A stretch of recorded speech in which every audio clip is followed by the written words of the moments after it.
ব্রাহ্মণবাড়িয়া 2 আসন থেকে নির্বাচিত মাননীয় সংসদ সদস্য রুমিন ফারহানা। রুমিন ফারহানা, আপনার সময় 10 মিনিট। Thank you. মাননীয় স্পিকার, আপনাকে ধন্যবাদ। মাননীয় স্পিকার, এখন চলছে রাষ্ট্রপতির ভাষণের উপর আলোচনা। বাংলাদেশের সংবিধান অনুযায়ী প্রধানমন্ত্রী এবং প্রধান বিচারপতি নিয়োগ ছাড়া রাষ্ট্রপতিকে আর সকল কিছুই প্রধানমন্ত্রীর পরামর্শক্রমে করতে হয় এবং প্রধানমন্ত্রী রাষ্ট্রপতিকে কি পরামর্শ দিলেন সেই ব্যাপারেও কোথায় কোনো প্রশ্ন উত্থাপন করা যায় না। সে কারণেই দীর্ঘদিন ধরে রাষ্ট্রপতি এবং প্রধানমন্ত্রীর ক্ষমতার ভারসাম্য আনবার ব্যাপারে বারবার আলোচনা হয়েছে। সরকারি দল, বিরোধী দল, 24-এর অভ্যুত্থানের আগে পরে সকল সময়ে বলা হয়েছে যে রাষ্ট্রপতি এবং প্রধানমন্ত্রীর ক্ষমতার ভারসাম্য আনা হোক। বিএনপি তার ভিশন 2030 এবং 31 দফাতেও এই ব্যাপারে সুনির্দিষ্ট প্রস্তাব রেখেছে। মাননীয় স্পিকার, সে কারণেই সঙ্গতভাবে আমাদের একটা এক্সপেকটেশন ছিল যে এইবার রাষ্ট্রপতি মন্ত্রিপরিষদ কর্তৃক অনুমোদিত ভাষণের বাইরে গিয়ে তার নিজের মতন করে ভাষণ দিতে পারবেন, কিন্তু আমরা দেখলাম এইবারও রাষ্ট্রপতির ভাষণ মন্ত্রিপরিষদ কর্তৃক অনুমোদিত একটি ভাষণ তাকে দিতে হলো। সো আমরা যদি এতটুকু স্বাধীনতা মাননীয় স্পিকার রাষ্ট্রপতিকে দিতে না পারি তাহলে আর আমরা কোন ভারসাম্যের কথা বলছি? যাই হোক মাননীয় স্পিকার, আমার বক্তব্যের শুরুতেই আমি ধন্যবাদ জানাই মহান রাব্বুল আলামিনের দরবারে, যিনি আমার এই কঠিন যাত্রাকে সহজ করে দিয়েছেন। আমি তারপরে ধন্যবাদ জানাই আমার অসংখ্য নেতাকর্মী যারা নানানভাবে বঞ্চিত হয়ে ভয় ভীতির মধ্যে দিয়ে আমার নির্বাচন করেছে, দল থেকে বহিষ্কার হয়েছে, কিন্তু তারা আমাকে ছেড়ে যায় নাই। তাদের সকলের কাছে আমি কৃতজ্ঞ। মাননীয় স্পিকার, আমি আরো ধন্যবাদ জানাই বিএনপিকে আমাকে মনোনয়ন না দেবার জন্যে। আমাকে মনোনয়ন না দেওয়ার কারণেই আমি বুঝতে পেরেছি বাংলাদেশের টেকনাফ থেকে তেতুলিয়া কত লক্ষ মানুষের ভালোবাসা, দোয়া, সহযোগিতা আমার পাশে ছিল। একটা দলীয় গণ্ডির মধ্যে থেকে নির্বাচন করলে এইটা বুঝবার সৌভাগ্য আমার হতো না। মাননীয় স্পিকার, আমি গভীর শ্রদ্ধার সঙ্গে স্মরণ করি দেশনেত্রী, 3 বারের সাবেক প্রধানমন্ত্রী বেগম খালেদা জিয়াকে, যিনি আমাকে স্নেহ দিয়ে রাজনীতিতে এনেছিলেন এবং আমি বিশ্বাস করি তার অপূর্ণতা এই সংসদে কোনো দিন পূরণ হবে না। মাননীয় স্পিকার, হাজার মানুষের আত্মত্যাগ, তার ফসল হচ্ছে আজকের এই সংসদ। এই মানুষগুলো কারা যাদের আত্মত্যাগের বিনিময়ে আমরা আজকে কেউ মন্ত্রী, কেউ এমপি, কেউ সরকারি দল, কেউ বিরোধী দল হয়ে এসে সংসদে বসেছি? মাননীয় স্পিকার, তাদের স্বপ্ন কি ছিল? তারা জানতো তাদের এই আত্মত্যাগের বিনিময়ে তারা কিন্তু কেউ মন্ত্রী হবে না, এমপিও হবে না। তারা ছিল সাধারণ মানুষ, একেবারে খেটে খাওয়া সাধারণ জনগণ বাংলাদেশের। তারা একটা স্বপ্ন দেখেছিল, একটা নতুন বাংলাদেশ তৈরির স্বপ্ন, একটা নতুন রাজনীতি নির্মাণের স্বপ্ন, একটা নতুন চিন্তার জন্ম দেওয়ার স্বপ্ন এবং সর্বোপরি সকলের জন্য যে ভীষণ রকম বৈষম্য আমরা দেখেছি গত কয়েক বছর, সেখান থেকে মুক্ত হয়ে সকলকে নিয়ে, সকলকে একসাথে করে একটা বাংলাদেশের স্বপ্ন। সেই সকল মানুষের কাছে আমি এবং আমি বিশ্বাস করি আমার সহকর্মী এই সংসদ সদস্যরা সকলেই কৃতজ্ঞ। মাননীয় স্পিকার, শহীদদের যে প্রত্যাশা নিয়ে গণ অভ্যুত্থান, সেই প্রত্যাশা কিন্তু বায়বীয় বা অলীক কোনো বিষয় ছিল না। এখনো যদি আমরা দেয়ালে দেয়ালে তাকাই, আমরা দেখব তারা তাদের স্বপ্নের কথা দেয়ালে লিখে গেছে। উই ওয়ান্ট জাস্টিস, কিংবা দেশটা কারো বাপের না, তুমি কে আমি কে, বিকল্প বিকল্প।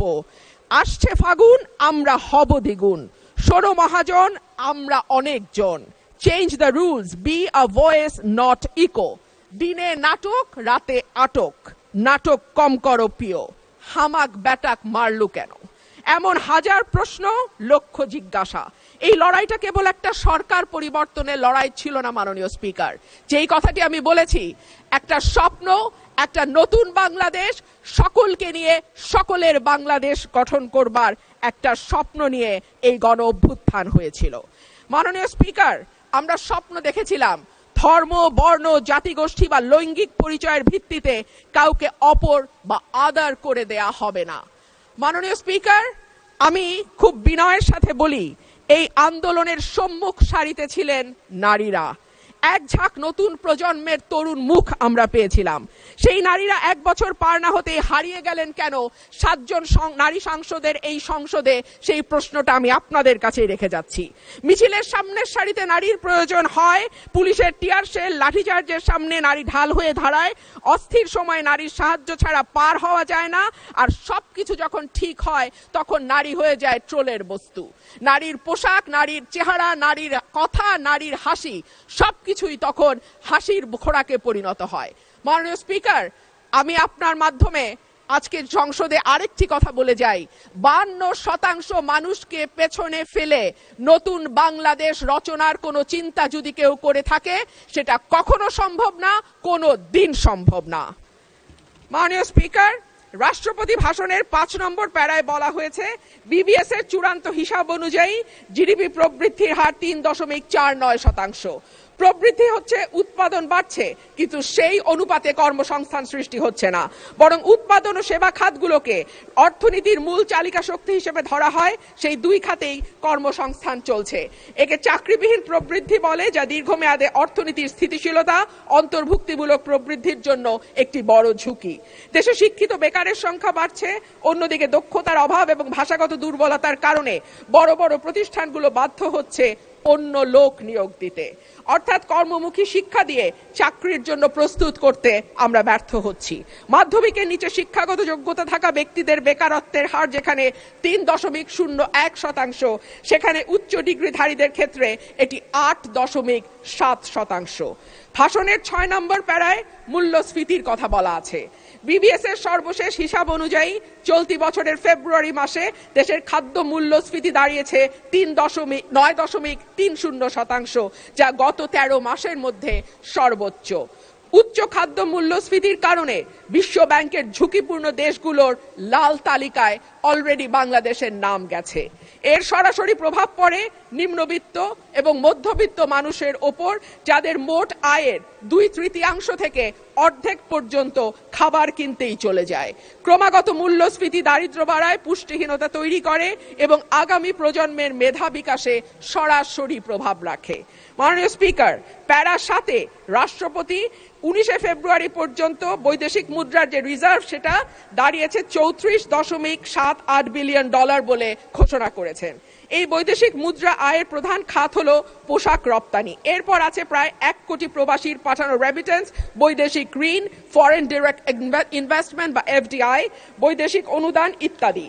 একক শিল্প হিসেবে তৈরি পোশাক খাতের উপর অতিরিক্ত নির্ভরতা, বৈদেশিক ঋণ বেড়ে $113.51 বিলিয়ন হওয়া, এফডিআই এর ক্রমাবনমন ইত্যাদিকে মোকাবেলা করতে হলে রফতানি পণ্যের বহুমুখীকরণ, বিনিয়োগ বান্ধব পরিবেশ তৈরি, বিদেশে দক্ষ শ্রমশক্তি প্রেরণের কোনো বিকল্প নাই।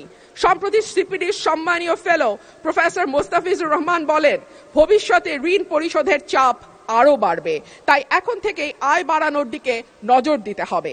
রপ্তানি ও প্রবাসী আয়ের প্রবাহ শক্ত না হলে এই চাপ সামাল দেয়া সত্যিই কঠিন। পাশাপাশি হুন্ডি ও অর্থ পাচার বন্ধে কঠোর ব্যবস্থা নেওয়ার কথা বলা হয়েছে। গত 15 বছরে দেশ থেকে যে বিপুল পরিমাণ টাকা পাচার হয়েছে, যার পরিমাণ কেন্দ্রীয় ব্যাংকের হিসাব মতে $23,400 কোটি, সেটি ফেরত আনা না গেলে কিংবা ব্যাংক খাতে থাকা 6 লক্ষ কোটি টাকার খেলাপি ঋণের পরিমাণ কমিয়ে আনা না গেলে অর্থনীতির পুনরুদ্ধারের কোনো পরিকল্পনাই কাজে আসবে না। পাচারকৃত টাকার 75% যায় ওভার অ্যান্ড আন্ডার ইনভয়েসিং এর মাধ্যমে। গত 10 বছরে এই ওভার অ্যান্ড আন্ডার ইনভয়েসিং এর মাধ্যমে পাচার হয়েছে $68 বিলিয়ন। সুতরাং এই মিথ্যা ইনভয়েসিং বন্ধ করা না গেলে টাকা পাচারও বন্ধ সম্ভব নয়। মাননীয় স্পিকার, রাষ্ট্রপতি তার ভাষণে বাংলাদেশ ব্যাংক, রাষ্ট্রায়ত্ত ও বেসরকারি ব্যাংক, বীমা, আর্থিক প্রতিষ্ঠান ও পুঁজিবাজারের সঙ্গে সমন্বয়ের মাধ্যমে সার্বিক তদারকি উন্নতকরণ, আমানতকারীদের সুরক্ষা নিশ্চিত, খেলাপি ঋণ হ্রাসে গুরুত্ব দেওয়ার কথা বলেছেন। যে কোনো দেশে কেন্দ্রীয় ব্যাংক হলো আর্থিক প্রতিষ্ঠানের নিয়ন্ত্রক সংস্থা। এটি সরকারের ব্যাংক হিসেবে কাজ করে। দক্ষিণ এশিয়ার দেশগুলোর দিকে তাকালে দেখা যায় কেন্দ্রীয় ব্যাংকে প্রিন্সটন বা ক্যালিফোর্নিয়া থেকে পিএইচডি করা উচ্চ ডিগ্রিধারী মানুষজন, অভিজ্ঞতা সম্পন্ন লোকজন নিয়োগ পেয়েছেন। অন্যদিকে বাংলাদেশে নতুন সরকার গঠনের পর যিনি নিয়োগ পেয়েছেন, তিনি হলেন বিএনপির নির্বাচন পরিচালনা কমিটির সদস্য এবং একজন সোয়েটার ফ্যাক্টরির এমডি। মাননীয় স্পিকার, আমি আপনাকে অনুরোধ করব আমার সময় 2 মিনিট বাড়িয়ে দিতে। মাননীয় স্পিকার, একই ঘটনা আমরা বিশ্ববিদ্যালয়ের উপাচার্য নিয়োগের ক্ষেত্রেও দেখেছি। সবগুলো বিশ্ববিদ্যালয়ে দলীয় ভিসি প্রভিসি নিয়োগ দেয়া হয়েছে। দল করা দূষণীয় কিছু নয়, কিন্তু দল না করলে যদি নিয়োগ না হয় সেটা দুর্ভাগ্যজনক। দলদাস শিক্ষকদের হাতে।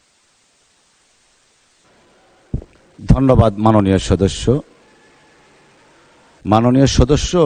মাননীয় চিফ হুইপের অনুরোধে অলরেডি আপনাকে আজকের দিনের মধ্যে সর্বোচ্চ সময় দেয়া হয়েছে 10 মিনিট। আপনার বক্তব্যের ফ্লো যেন ঠিক থাকে সেই জন্য টানা 10 মিনিট দেয়া হয়েছে। মাননীয় সদস্য, আপনাকে অসংখ্য ধন্যবাদ। আমাদের মাননীয় সদস্য,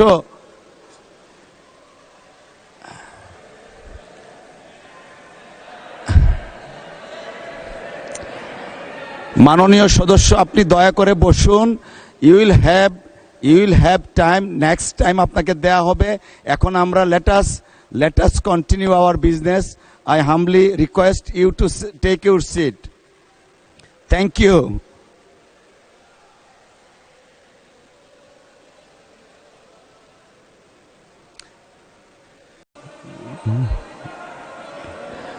আচ্ছা, ঠিক আছে, 1 মিনিট দেওয়া হলো আপনাকে। মাননীয় স্পিকার, আপনাকে অসংখ্য ধন্যবাদ। মাননীয় স্পিকার, রাষ্ট্রপতির ভাষণে উঠে এসেছে অলিগার্কিক কাঠামো ভেঙে জনগণের অংশগ্রহণ নিশ্চিত করা, বিনিয়োগ নির্ভর অর্থনীতি তৈরি করা। আশা করব আগামীতে সালমানের জায়গায় সাইফুর এসে বসবে না। আশা করব বিনিয়োগ বান্ধব পরিবেশ তখনই হবে যখন আমরা আমলাতান্ত্রিক জটিলতা কমিয়ে বিদ্যুৎ গ্যাসের নিরবচ্ছিন্ন সরবরাহ নিশ্চিত করতে পারবো, ঘুষ দুর্নীতি কমিয়ে একটা ওয়ান স্টপ সার্ভিসের ব্যবস্থা করতে পারবো। পাতানো নির্বাচন বলতেই 14, 18, 24-এর কথা আসে মাননীয় স্পিকার, কিন্তু গত কয়েকদিন আগে পত্রিকায় যেটা স্পষ্টভাবে এসছে 2008 সালের নির্বাচন মাননীয় স্পিকার, সেটিও কোনো নিরপেক্ষ নির্বাচন ছিল না। 2008 সালের নির্বাচনেও একরকম পাতানো খেলা এবং ভেতরের নানান নকশার মাধ্যমে এক দলকে একেবারে ব্রুট মেজরিটি দিয়ে সংসদে আনা। ধন্যবাদ মাননীয় সদস্য।